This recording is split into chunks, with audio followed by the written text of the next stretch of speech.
I'm often asked to do color studies, and this is the workflow I typically use. Here in 3ds Max, I apply a gray material as it diffused and a displacement map to get the texture. So for example, this log sighting here is using a V-Ray dirt for the diffused and a displacement for the map for the displacement. I don't use Max's displacement, I use V-Ray's displacement, and then that log displacement is what I'm using. Same thing for the roof and the shake. And then I render this out using the PSD manager. So everything is on its layer. So that log sighting you'll see, and then the shake.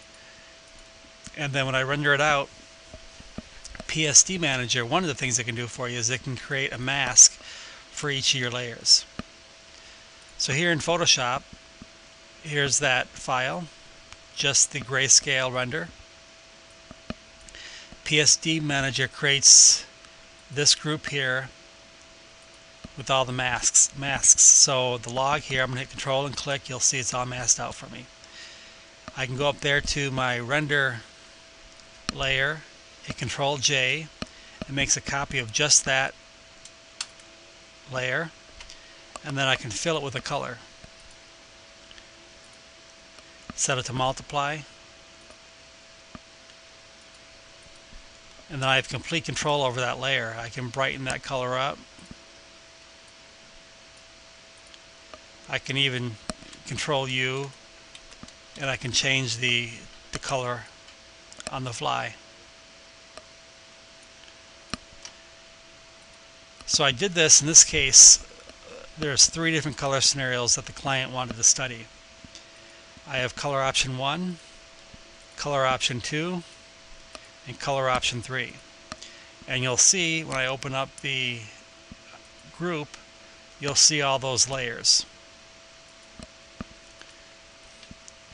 So the siding layer, if I turn it off, you'll see just the grayscale behind it. Typically I use multiple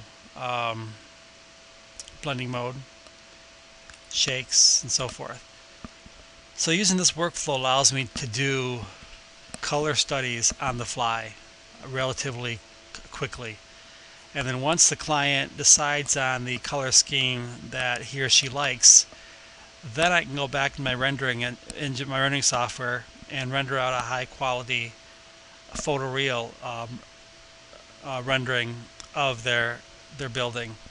And an example of that would be a project like this. So I used the same workflow. I rendered out a grayscale.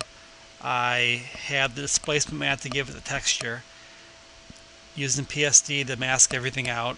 Going over to Photoshop, filling in the layers for different options. And then once they decided on the one they liked, then I brought it up a notch and did a higher quality render.